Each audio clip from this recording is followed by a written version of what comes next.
Καλώς ορίσατε στο Εργαστήριο Υγιεινής Επιδημιολογίας και Ιατρικής Στατιστικής της Ιατρικής Σχολής του ΕΚΠΑ. Ιδρύθηκε το 1933 και σήμερα υπάγεται στον τομέα κοινωνικής ιατρικής, ψυχιατρικής και νευρολογίας. Οι ειδικές μονάδες έρευνας και οι διαγνωστικές μονάδες μας παράγουν εξειδικευμένη γνώση και παρέχουν διαγνωστικές υπηρεσίες αιχμής. Οι φοιτητές εκπαιδεύονται από κορυφαίους επιστήμονες και έχουν πρόσβαση σε πρακτική εκπαίδευση που συνδυάζει τη θεωρία με την πράξη, συμμετέχοντας παράλληλα σε εθνικές και διεθνείς επιδημιολογικές μελέτες. Η πλούσια ιστορία του εργαστηρίου περιλαμβάνει σημαντικές προσωπικότητες όπως τον Δημήτριο Τριχόπουλο, ο οποίος διακρίθηκε στον τομέα της επιδημιολογίας. Με σημαντική καριέρα στις Ηνωμένες Πολιτείες Αμερικής και ιδιαίτερα στο Χάρβαρντ ως καθηγητής, ο Δημήτριος Τριχόπουλος άφησε πίσω του ένα σημαντικό έργο, συμβάλλοντας καθοριστικά στην επιστημονική κοινότητα μέχρι το θάνατό του το 2014.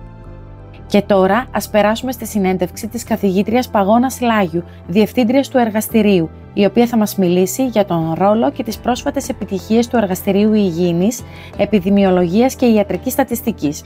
Ο τομέας κοινωνικής ιατρικής, ψυχιατρικής και νευρολογίας απαρτίζεται από 2 νευρολογικές και 2 ψυχιατρικές κλινικές που στεγάζονται στο Αιγινήτιο Νοσοκομείο και στο Αττικό Νοσοκομείο, μία παιδοψυχιατρική κλινική που στεγάζεται στο Νοσοκομείο Παιδών Αγίας Σοφίας, ενώ το κομμάτι της κοινωνικής ιατρικής καλύπτεται από το Εργαστήριο Υγιεινής Επιδημιολογίας και Ιατρικής Στατιστικής που βρίσκεται στο βασικό κάμπους της Ιατρικής Σχολής, στο Γουδί. Όσον αφορά το εκπαιδευτικό έργο του τομέα, εκτείνεται τόσο στο προπτυχιακό όσο και στο μεταπτυχιακό επίπεδο σπουδών.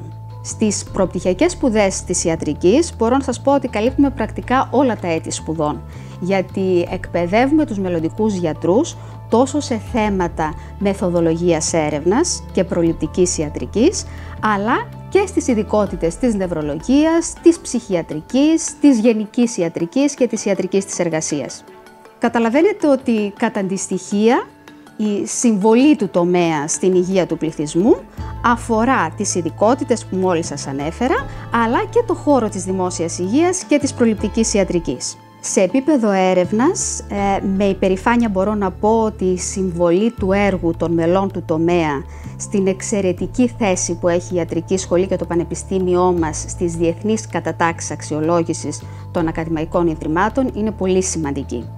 Και δεν αναφέρομαι μόνο στον αριθμό των επιστημονικών δημοσιεύσεων, αλλά και στην ποιότητα της έρευνας και στην ποιότητα των δημοσιεύσεων που πραγματικά προάγουν τους τομείς της επιστήμης που υπηρετούμε. Οι κλινικές και το εργαστήριο του τομέα έχουν παραδοσιακά στενές συνεργασίες με μεγάλα ακαδημαϊκά ιδρύματα του εξωτερικού και με διεθνείς οργανισμούς. Μπορώ να σας αναφέρω ενδεικτικά ότι το Εργαστήριο Επιδημιολογίας είναι συνεργαζόμενο κέντρο του Παγκόσμιου Οργανισμού Υγείας σε θέματα διατροφής και υγείας. Και ένα πρόσφατο επίτευγμά μας που βασίζεται όμως στην ιστορία μας. Το Εργαστήριο Επιδημιολογίας έχει μια μακρόχρονη συνεργασία με το Πανεπιστήμιο Χάρβαρντ, που ξεκινά από την εποχή της διεύθυνσης του αείμνηστου καθηγητή και ακαδημαϊκού Δημήτρη Τριχόπουλου. Πρόσφατα η μακρά αυτή συνεργασία επισημοποιήθηκε. Υπεγράφει ένα μνημόνιο μεταξύ ΕΚΠΑ και Χάρβαρντ για συνεργασία των τμήματων επιδημιολογίας των 2 πανεπιστημίων σε θέματα τόσο ερευνητικά όσο και εκπαιδευτικά.